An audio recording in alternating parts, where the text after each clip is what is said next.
एक कंपनी एक देश में बनी, लेकिन उसका सामान दूसरे देश में बिकता है। काम तीसरे देश के लोग करते हैं और फायदा चौथे देश वाले कमाते हैं। क्या आप जानते हो, दुनिया के हर कोने में हो रहा है ये खेल।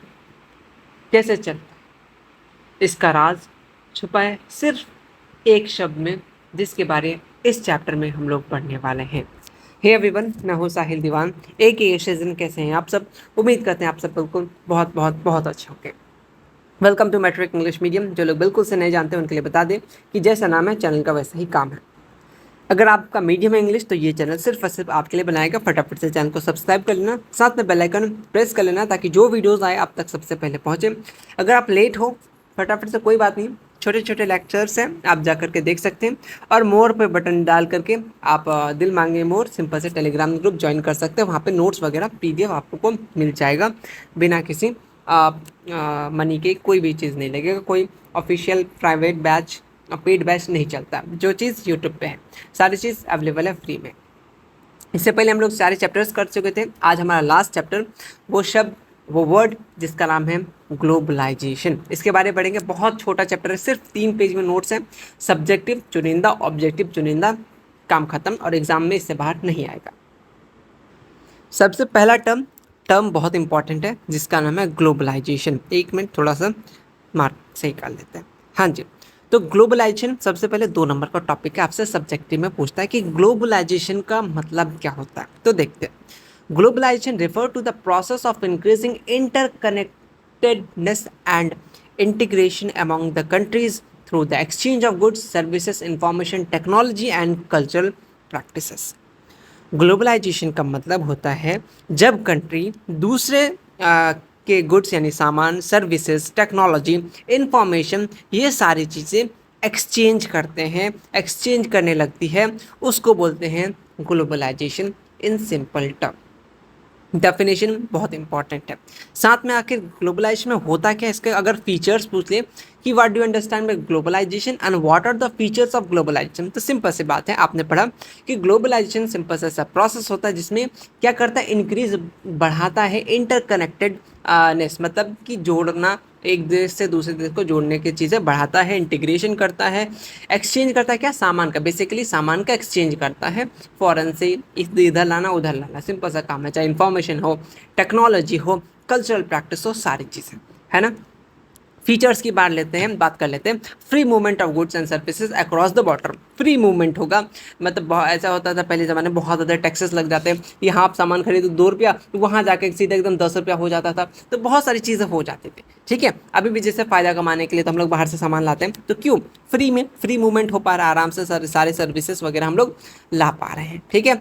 इस पर क्या फैल रहा है आपका, टेक्नोलॉजी और नॉलेज फैल रहा है। कोई बाहर है ना, बाहर देश में कुछ चीज़ें बनी, फिर वो चीज़ पता चला, अच्छा वहाँ पे ये बना है, चलो इंडिया में भी बनाएंगे, तो वो सारी चीज़ें, नॉलेज फैल रहा है किसके थ्रू, ग्लोबलाइजेशन के थ्रू, है ना। ओके, इससे क्या ग्रो करा, हमारा मल्टीनेशनल कॉरपोरेशन या मल्टीनेशनल कंपनी, MNC इंपॉर्टेंट है। आपसे क्या पूछेगा, MNC का फुल फॉर्म क्या है, मल्टीनेशनल कंपनी। एग्जाम्पल क्या है, आगे आएगा, टेंशन मत लो। फिलहाल 2 नंबर के लिए, ग्लोबलाइजेशन क्या होता है, सिंपल ऐसा प्रोसेस होता है जो इंटरकनेक्टेडनेस बढ़ाता है, किसके लिए, एक्सचेंज करते हैं, सिंपल सामान, सर्विसेज, इंफॉर्मेशन टेक्नोलॉजी वगैरह, है ना। फीचर समझ में आ गया। हाँ जी। दूसरा 2 नंबर का टर्म है आपसे प्राइवेटाइजेशन, नाम से पता चल रहा है। और आपका क्या होता है, एक लिबरलाइजेशन। 3 टर्म है, ठीक है, बहुत इंपॉर्टेंट है, ठीक है। अगर इसको तुम ऐसा समझो तो ये LPG है, ये 3 टर्म बोले तुम। L से आपका लिबरलाइजेशन, P से प्राइवेटाइजेशन एंड G से ग्लोबलाइजेशन। ये 3 टर्म है, तीनों 2-2 नंबर के हैं, ठीक है, तीनों 2-2 नंबर के। और 5 नंबर कैसे बनेगा वो भी बता देंगे आपको। प्राइवेटाइजेशन बिल्कुल नाम से क्लियर है कि प्राइवेट होने वाला कुछ चीज़, मतलब कोई कंपनी प्राइवेट है, सिंपल सा। The process of reducing role of public sector in the economy and increasing the role of private sector known as privatisation for the economic improvement and development. यहाँ पे कुछ है, मिस्टेक हो गया I think. Indian government adopt the policies of privatisation in 1991। Privatisation किसको बोलेंगे, simple सी बात है, जब सरकार अपनी बिजनेसेस और सर्विस को प्राइवेट कंपनी के हवाले कर देती है। ऐसा क्यों करती है, ताकि उसमें क्या हो, वो लोग अच्छे से डेवलपमेंट कर सके, सरकार नहीं कर सकती। तो सारी चीज़ें फ्री सरकार से करोगे तो सरकार से तुमको फ्री में चाहिए, है ना। और तुम फ्री में भी चाहोगे कि उसमें हो तो उसको तो कुछ इनकम होना चाहिए। और सरकार जो कहती है वो बहुत कम अमाउंट में लेती है, इससे प्रॉपर चीज़ें नहीं हो पाता, इसलिए सरकार उसको प्राइवेट के हाथ में डाल देती है कि भाई साहब आप लोग देखो और इसका इकोनॉमिक इम्प्रूवमेंट और डेवलपमेंट करो। सिंपल सी बात है। और ये कब लाया गया था पॉलिसी, इंपॉर्टेंट है। या ऐसे पूछेगा एलपीजी या लिक्विड पेट्रोलियम गैस वाला नहीं है, ये आपका ग्लोबलाइजेशन, प्राइवेटाइजेशन एंड आपका लिबरलाइजेशन, ये आपका 1991 में आया था, इंपॉर्टेंट है। ठीक है, ओके। चलिए, दूसरा आता है लिबरलाइजेशन, ये भी 2 नंबर का आता है। इसमें क्या होता है, सिंपल सा बात है कि ये रिमूव करता है जितने भी रिस्ट्रिक्शन है गवर्नमेंट द्वारा या किसी भी एजेंसी या भी किसी के द्वारा जो भी रिस्ट्रिक्शन लगाए जाते हैं बाहर के ट्रेड्स पे, उनको हटा देना, है ना। कि वहाँ से सामान नहीं आएगा उस कंट्री से, तो और बहुत सारे होता है ना, एक बॉर्डर से दूसरा बॉर्डर आएगा, क्या चीज़ें आएगा, क्या जो रिस्ट्रिक्शन होता है उनको ये हटा देता है। लाइसेंस वगैरह हो गया, रिजर्वेशन हो गया, हाँ ये सामान आएगा, इतना आएगा, तो वो सारी चीज़ों को हटा देता है, वो आपका लिबरलाइजेशन कहते हैं। तो liberalisation means to remove all the restriction. Objective question ऐसे पूछेगा, ऐसे बताओ रिमूव ऑल रिस्ट्रिक्शन, ऐसे दे देगा, रिस्ट्रिक्शन दिखेगा, जितने भी रिस्ट्रिक्शन हटा रहे हैं, मतलब वो सब्जेक्ट ऑब्जेक्टिव पूछेगा, उसका मतलब क्या, लिबरलाइजेशन के बारे में बात कर रहा है। ऐसा पूछेगा कि remove all restriction impose by the government, कौन हटा रहा है, आपका प्राइवेटाइजेशन, ग्लोबलाइजेशन या फिर आपका लिबरलाइजेशन, तो लिबरलाइजेशन। इस बात को याद रखना ऑब्जेक्टिव के लिए। अदरवाइज ये 1991 और ये भी 1991, तो ज़्यादा याद करने में टाइम नहीं लगेगा। ठीक है, समझ में आ गया। ये कब अडॉप्ट किया, ऐसा पूछेगा कि लिबरलाइजेशन कब अडॉप्ट किया गया, प्राइवेटाइजेशन कब अडॉप्ट किया गया, सिंपल से समझ में आ गया। ये आपके क्वेश्चन थे 2 नंबर के। अगर आपसे 5 नंबर के पूछेंगे तो आपसे पूछेगा कि ग्लोबलाइजेशन क्या होता है और ग्लोबलाइजेशन के कंपोनेंट कितने होते हैं, तब आपके ये लॉन्ग आंसर में, मतलब कि 4-5 नंबर में लॉन्ग आंसर जितना का भी आता है वो आपसे लॉन्ग आंसर में ये दोनों मिलाकर के आपसे पूछ लेगा कि what do you understand by globalisation, define globalisation and what are the component of globalisation. या फिर सिंपल आपसे ये भी पूछ सकता है कि how many component of globalisation, define them, या नाम लिखिए। तो सबसे पहले ऑब्जेक्टिव क्वेश्चन, तो कितने होते, 5 होते, इंपॉर्टेंट है। डायरेक्ट पूछ देगा कि ग्लोबलाइजेशन के कितने कंपोनेंट होते हैं। ऑब्जेक्टिव में बहुत बार आ चुका है, PYQ, model paper, centre paper, हर बार आ चुका है, बहुत छोटा सा चैप्टर है ना, तो ये सब इंपॉर्टेंट है। तो सबसे पहले ग्लोबलाइजेशन क्या करता है, सिंपल सा समझो। सबसे पहले जो भी रिकावट आता है बिजनेसेस में उसको कम कर देता है। ग्लोबलाइजेशन क्योंकि कनेक्ट करता है देशों को, हाँ जी। Free flow of capital, free flow of technology, free flow of labour और free connectivity of the capital, ये 5 चीज़ें हैं जो इंपॉर्टेंट हैं। सब्जेक्टिव में पूछा गया कि ग्लोबलाइजेशन क्या होता है, उसके क्या क्या कंपोनेंट होते हैं। ऑब्जेक्टिव में पूछा गया कि कितने कंपोनेंट होते हैं, 5। सिंपल से समझ में आ गया। अगर बहुत डेप्थ में पूछे तो बोल देगा क्योंकि ये बुक का, तो इसमें से कौन सा नहीं है या इसमें से कौन सा है ग्लोबलाइजेशन के कंपोनेंट, तो आपको पता होना चाहिए, तब आपसे ऑब्जेक्टिव भी क्लियर हो जाएगा। सब्जेक्टिव में देखो, बिहार के बच्चे ये सोचते हैं कि यार 10 साल का क्वेश्चन रट लेंगे, 10 साल से कुछ नहीं, 5 साल का आप चीज़ों को कीजिए, लेकिन 5 साल का रटिए मत, 5 साल को डिकोड, जो हम लोग सीरीज चलेगा डिकोड, उसमें आपको समझ में आ जाएगा। तो देखो क्वेश्चन सेम ही रहेगा, आपसे पूछेगा कि 5 कंपोनेंट, ठीक है चलता आ रहा सालों साल, तो वही क्वेश्चन। अगर उसको चेंज करना चाहे, आपसे ऑब्जेक्टिव में पूछ देगा इसमें से कौन सा नहीं है, तो आपको लगा ये तो नहीं क्वेश्चन था, ये तो पीवाईक्यू में नहीं था, तो नहीं कर, हर बार पीवाईक्यू रिपीट नहीं करेगा। 30 से 35% क्वेश्चन न्यू आएगा, इसलिए बी रेडी, है ना। अगर आप लोगों वाले बात बाकी तो है ना, उसको याद कर लेंगे, नहीं क्या पता उसको मॉडिफाई कर दे। इसीलिए बिहार बोर्ड का पूरा आप वो मत समझिए कि पीवाईक्यू उठा के दे देगा, रहेंगे, लेकिन आप समझ के जाइए क्या क्या क्वेश्चन इसी से ही फॉर्म करेगा, पीवाईक्यू से ही। समझ में आ गया, ये आपके सब्जेक्टिव थे। 2 नंबर के लिए एक दूसरा टॉपिक है, ये आता है मल्टीनेशनल कंपनी। ये आपसे डिफाइन करने पूछता है कि डिफाइन मल्टीनेशनल कंपनी। यह चैप्टर लिमिटेड है, बहुत छोटा है, इसलिए चीज़ें लिमिटेड पूछेगा जो बता रहे हैं। तो मल्टीनेशनल कंपनी ऐसा कंपनी होता है जो कंट्रोल आउन और control production more than one nation, एक नेशन से ज़्यादा उसका सिंपल सा कंपनीज है। एग्जाम्पल के लिए बहुत इंपॉर्टेंट है, आपका फोर्ड मोटर हो गया, सैमसंग हो गया, सैमसंग का नंबर सही है, हाँ लिखो, कोको कोला हो गया, नोकिया हो गया, ये सारे कंपनी, टाटा मोटर्स हो गए, ठीक है, ये सारे कंपनीज क्या है, मल्टीनेशनल है। जो आपका 1 नंबर में पूछा जाता है कि इनमें से कौन सा मल्टीनेशनल कंपनी के एग्जाम्पल है, इंपॉर्टेंट है, याद रखना, बहुत इंपॉर्टेंट है। ठीक है। आपसे पूछेगा मल्टीनेशनल कंपनी, और यहाँ पे देखो multinational company play an important role in globalisation. आपसे 2 नंबर में ये पूछ देगा कि what are the role of multinational company play in the important role in the globalisation. Simple सा पूछेगा कि मल्टीनेशनल कंपनी में क्या रोल रहता है ग्लोबलाइजेशन का। ये क्वेश्चन दोनों मिलाकर के एक तो लॉन्ग क्वेश्चन पूछ सकता है या दोनों को छोटा छोटा शॉर्ट शॉर्ट पूछ सकता है। तो सबसे पहले ये क्या करता है, ग्लोबलाइजेशन प्रमोशन करता है ट्रेड और इन्वेस्टमेंट का, पहला। दूसरा ट्रांसफर का टेक्नोलॉजी, क्योंकि ये ग्लोबलाइजेशन का डेफिनेशन ही है ना। अब भाई साहब कोई चीज़ लगेगा, जॉब्स क्रिएट होगा, तो जॉब का कल्चर का एक्सचेंज हो रहा, ये तो आपका डेफिनेशन में ही ये सारी चीज़ था, है ना। तो वही सारी चीज़ यहाँ पे छोटे छोटे पॉइंट्स में अगर अच्छी चीज़ें होंगी तो इंप्रूवमेंट होगा, स्टैंडर्ड ऑफ लिविंग अच्छा होगा और डेवलपमेंट इंफ्रास्ट्रक्चर होगा ही। अगर कहीं पे कोई कंपनी लगेगा, मल्टीनेशनल कंपनी बोलेगा तो गाँव में खेत में लगा दो तो लगा देगा नहीं ना, वो सारी चीज़ें को देखेगा, है ना। तो ये सारे रोल हैं जो इंपॉर्टेंट है, आपके बुक से डायरेक्ट क्वेश्चन 2 नंबर के लिए फॉर्म होंगे, ठीक है। ओके आगे बढ़े। हाँ जी, अब छोटे छोटे दो टर्म है। इन्वेस्टमेंट से क्या समझते हैं, फॉरेन इन्वेस्टमेंट। आपसे ऐसे पूछेगा कि difference between investment and foreign investment. बहुत सिंपल सा, इन्वेस्टमेंट आप लोग जानते हैं, है ना, कि ऐसा हम लोग सिंपल सा कोई चीज़ इन्वेस्ट करते हैं ना, जैसे स्टॉक मार्केट में इन्वेस्ट करते हो, बहुत जगह फाइनेंस, बहुत जगह ऐसा क्रिप्टो करेंसी करने नहीं बोल रहे हैं, है ना, बट ठीक है। तो वाला इन्वेस्टमेंट की बात करो, फॉरेन इन्वेस्टमेंट क्या होता है, दोनों में डिफरेंस सिंपल सा पूछा।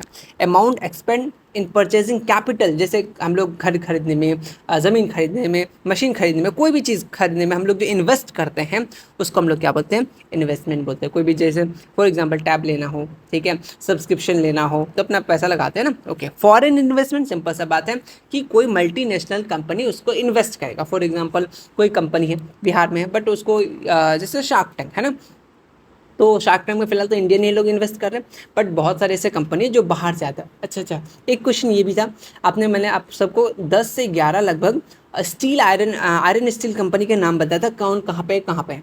तो वहाँ पे मैंने आपके कोलैबोरेशन वाला भी पढ़ाया था कि जर्मनी को किसको सपोर्ट कर रहा है, मतलब वो कोलैबोरेट कर रहा है कौन कंपनी के साथ, है ना। तो 2-3 का नाम मैंने बताया था, जर्मनी था और बला कुछ था ना, 2-3 कंपनी का नाम। तो वो लोग क्या कर रहा था, इन्वेस्टमेंट कर रहा था इंडिया में, तो उसको हम लोग क्या बोलेंगे, फॉरेन इन्वेस्टमेंट।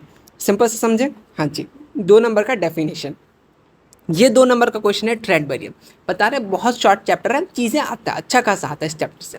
ट्रेड बैरियर नाम से पता चला है कि कोई ट्रेड हो रहा है, उसके बीच में कुछ बैरियर लगा के रखा, रुकावट। देखो, it is a called barrier because some restriction have been setup.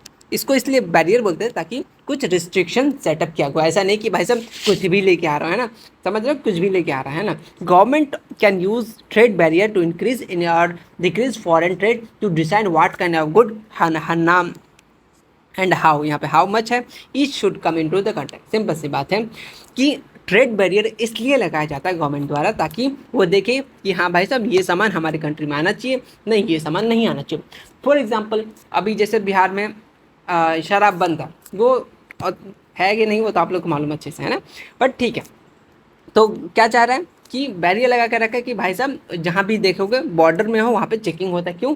क्योंकि भाई साहब कोई लेके तो आ नहीं रहा, तो वो सारी चीज़ें होती हैं ना, या बाहर से कोई चीज़ आ रहा है, ठीक है, जो इलीगल हो सामान, है ना, फॉर एग्जांपल कुछ भी लेके आ रहा है ना, तो इसीलिए ट्रेड बैरियर लगाया जाता है ताकि वो चेक कर सके हाँ कोई चीज़ ये आएगा ये नहीं आएगा, ये कुछ सेटअप कुछ बैरियर लगाए जाते हैं। सिंपल सी बात है।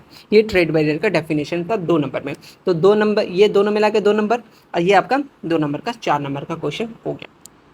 अब आते हैं WTO, जो हर साल के हर पेपर में, चाहे फर्स्ट शिफ्ट में हो सेकंड शिफ्ट में, यहाँ से क्वेश्चन आना है।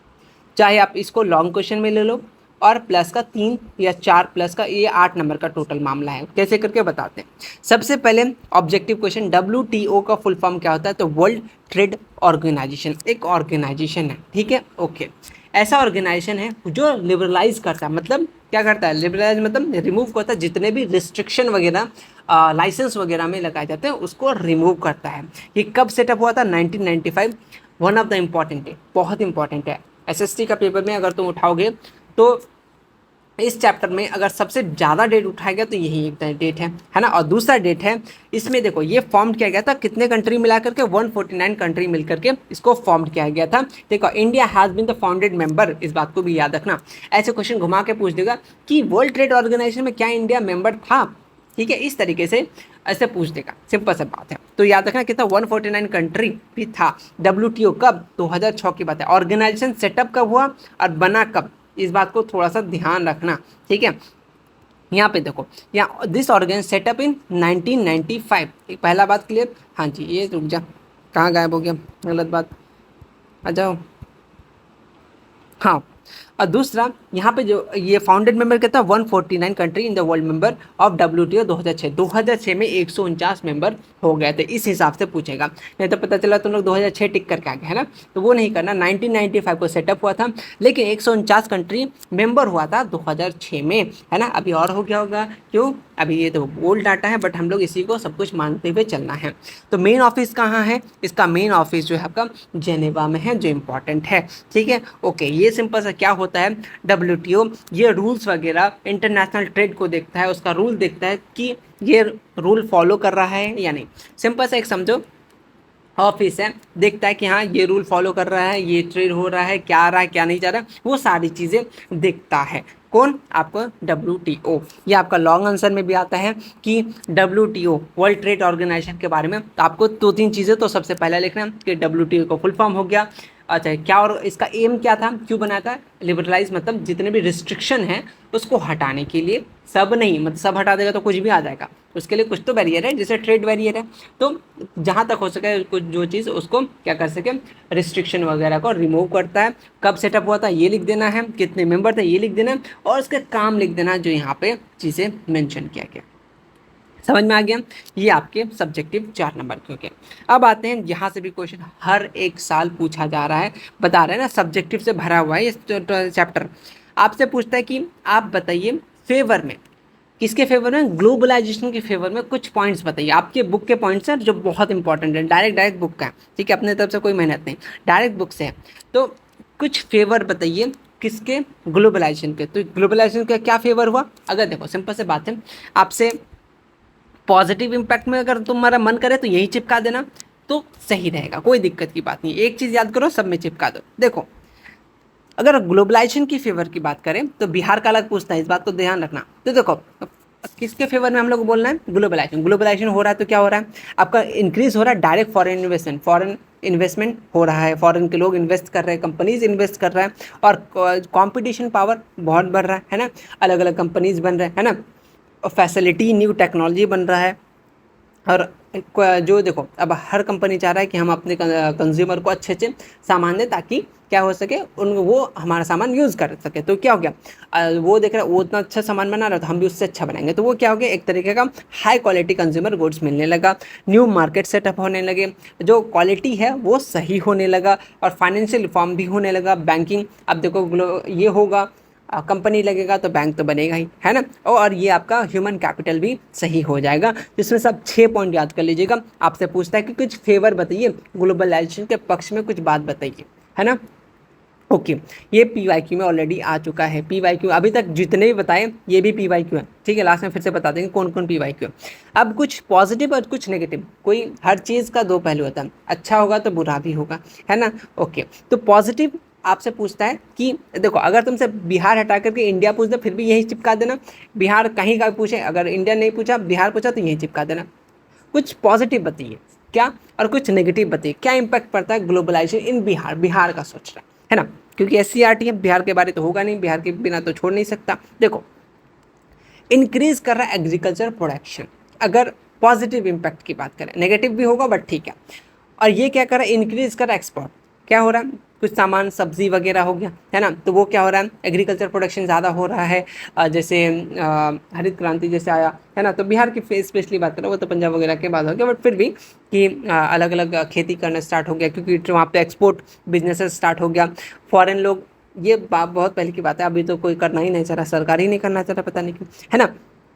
फॉरेन डायरेक्ट इन्वेस्टमेंट लोग करने लगे, ग्लोबलाइजेशन का इम्पैक्ट पड़ा बिहार में, ठीक है। और स्टेट डोमेस्टिक प्रोडक्ट जो है, ये पर कैपिटा इनकम जो है, ये सब डोमेस्टिक प्रोडक्ट वगैरह, मतलब स्टेट लेवल पे की बात कर रहा है, तो ये सब बढ़ने लगा, क्योंकि ये सब ऑलरेडी आएंगे तो कैपिटल इनकम तो बढ़ेगा ही, सीधा सी बात है।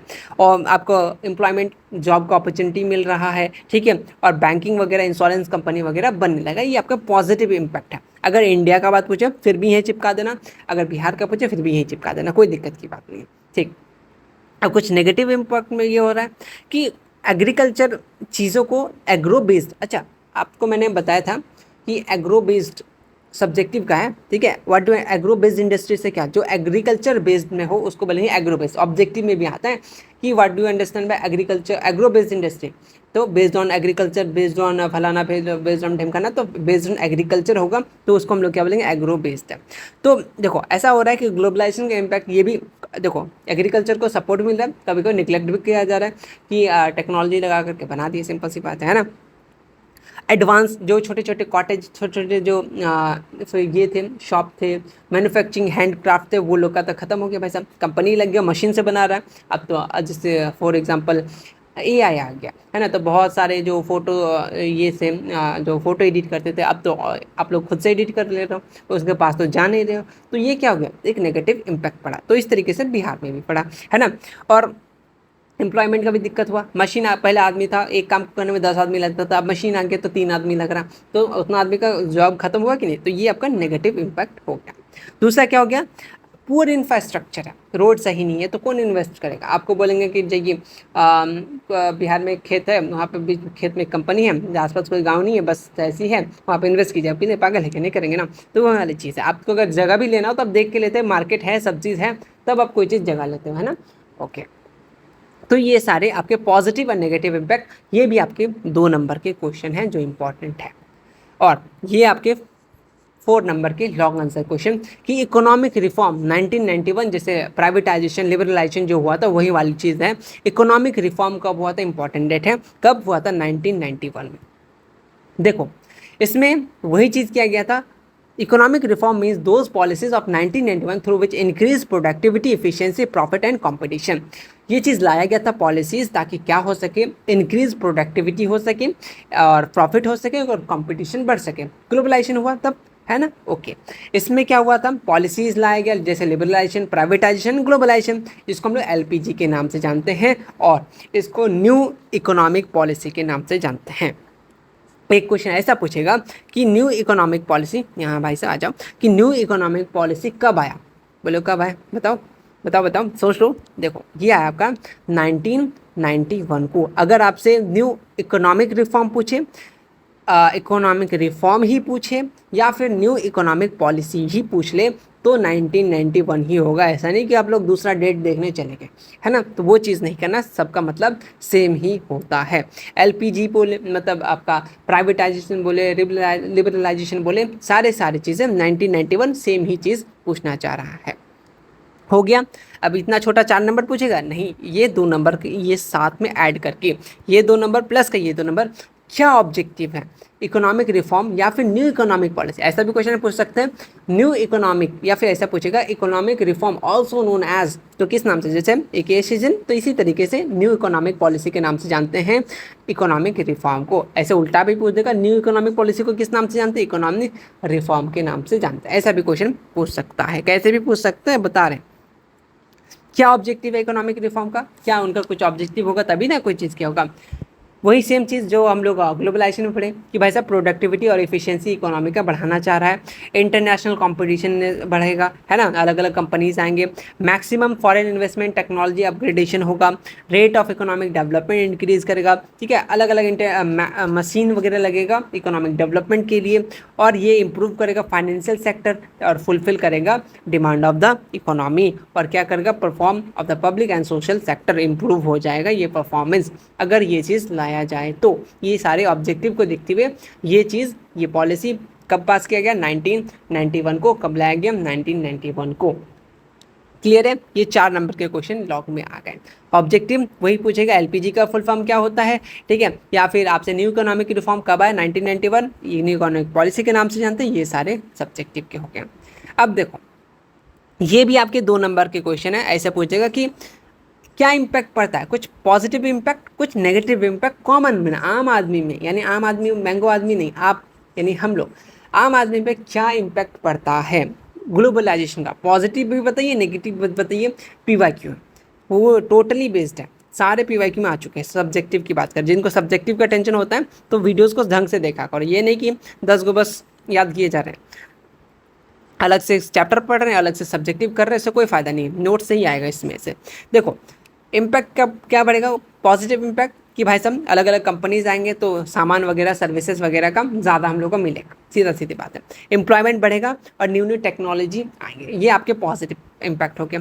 बट क्या होगा, नेगेटिव इम्पैक्ट क्या होगा, जैसे मैंने एग्जांपल बताया एआई आ गया तो अनएम्प्लॉयमेंट भी तो बढ़ जाएगा, मशीन आ गया, न्यू टेक्नोलॉजी आ गया, 10 आदमी की जगह 2 आदमी काम कर रहा है तो अनएम्प्लॉयमेंट हो गया, है ना। ओके, अच्छा, कंपटीशन बढ़ जाएगा, छोटे छोटे इसके इंडस्ट्री है, जैसे हमारे चैनल बहुत छोटा है, अगर पीडब्ल्यू वाला आ गया तो हमें हमको कौन देखेगा, तो एक चीज़ ये भी हो गया, कुछ नेगेटिव इम्पैक्ट भी हो गया ग्लोबलाइजेशन का, है ना।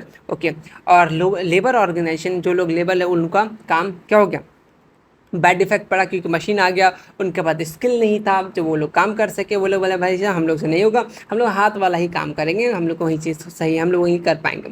तो ये वाला चीज़ उनको दिक्कत हो गया। जो स्मॉल स्केल इंडस्ट्री है, जो कॉटेज इंडस्ट्री है, वो लोग का तो ख़त्म हो गया मामला, क्योंकि अब मशीन आ गया, है ना। ओके, जो हाथ में बनाने वाली यहाँ पे चीज़ है, जो एग्रीकल्चर बेस्ड है, उनको बड़ा दिक्कत पड़ गया। तो ये पॉजिटिव है, कॉमन मैन की बात करें, और कुछ नेगेटिव पॉइंट है, ठीक है। ओके, बस ये छोटा सा चैप्टर था आज का, क्योंकि सिर्फ 5 पेज आपको दिख रहा है, 3 पेज का नोट्स ही है, बाद बाकी ये ऑलरेडी कवर पेज वगैरह लगा के 6 पेज दिखा रहा है, ये एक्स्ट्रा पेज 5 पेज पे। ये छोटा सा चैप्टर है बट बहुत ज़्यादा मार्क्स गेनिंग है और बहुत ईजी है। फटाफट से मैं एक बार PYQ रिपीट कर देता हूँ, क्योंकि इसमें से मुझे नहीं लगता कि शायद PYQ में कोई छूटेगा। ग्लोबलाइजेशन, ऐसे बोलोगे कि सर तो आप तो बोले PYQ आएगा नहीं, मैंने बताया ना कि PYQ को न्यू न्यू फॉर्म से पूछा जाएगा। तो ग्लोबलाइजेशन क्या होता है, प्राइवेटाइजेशन क्या होता है, LPG पूरा का पूरा पूछे तो आपका लॉन्ग आंसर पूछेगा, वरना 2-2 नंबर का, ठीक है। ग्लोबलाइजेशन के बारे में, कंपाउंड ग्लोबलाइजेशन, ये आपका लॉन्ग आंसर में आ गया। मल्टीनेशनल कंपनी क्या रोल रहता है, ये पूछ देगा। मल्टीनेशनल कंपनी का एग्जांपल इंपॉर्टेंट है, ये पूछ देगा। Investment, foreign investment, red barrier, ये छोटे छोटे टर्म्स हैं, ये आपसे पूछा जाएगा। फिर वर्ल्ड ट्रेड ऑर्गेनाइजेशन, ये आपसे पूछा जाएगा लॉन्ग आंसर में। और छोटे छोटे जो पॉइंट्स बताए मैंने, ये आपके ऑब्जेक्टिव में। जेनेवा बहुत बार पूछता है, इसका हेडक्वार्टर का है, इसका मेन ऑफिस का, तो जेनेवा, ठीक है। फेवर, कुछ आपका पॉजिटिव इम्पैक्ट, कुछ नेगेटिव इम्पैक्ट, बिहार वाला, न्यू इकोनॉमिक रिफॉर्म, ये बहुत बार रिपीट हुआ है, ठीक है। लॉन्ग आंसर की बात करें, ये बहुत ज़्यादा रिपीट हुआ है, इस बात को याद रखना। और बस ये कॉमन मैन में भी आ चुका है, ये सारी चीज़ें थी, आप बस इतने को करके रखिएगा, आपका क्वेश्चन इससे बाहर नहीं जाएगा, आराम से बन जाएगा। PYQ, sample paper, centre paper, हर एक चीज़ मैंने करा रखा है, मतलब मैंने कर रखा, तो मुझे अच्छा सा आइडिया है कि क्या चीज़ें पूछा जाएगा, कितना पूछा जाएगा और कहाँ तक पूछा जाएगा, है ना। बस आज के लिए इतना ही, छोटा सा चैप्टर था, छोटा सा हमने टाइम लिया, जल्दी खत्म किया। और वीडियोस थोड़े से लेट आ रहे हैं क्योंकि मेरे कॉलेज स्टार्ट हो गया और रिसेंटली थोड़ा एडमिशन, मतलब अब नेक्स्ट ईयर में गया, तो फिर वही थोड़ा सा ऑनलाइन काउंसलिंग वगैरह होता है, ऑफलाइन रिपोर्टिंग करना होता है, तो इसलिए थोड़ा ज़्यादा बिजी था। बट अब कोशिश है कि मैं तो बस मुझे हॉस्टल शिफ्टिंग मिल जाए, फिर धीरे धीरे करके मैं सब कुछ अरेंज कर लूँगा, सारा काम भी कर दूँगा। लेकिन ऐसा नहीं कि मैं छोड़ दूँगा भाई साहब, मैं इसको रेगुलरली चलाऊँगा जैसे चल रहा था पिछले साल भी, ठीक है। तो मिलते हैं नेक्स्ट वीडियो में, तब तक के लिए ठीक है, थैंक यू सो मच। अपना प्यार अपना कमेंट बॉक्स में ज़रूर डाल सकते हो। तब तक के लिए मिलते हैं नेक्स्ट वीडियो में, इसी तरीके से साथ चलते रहेंगे, साथ बढ़ते रहेंगे, और उम्मीद करता हूँ आप लोग साथ साथ करते चलेंगे। Thank you so much.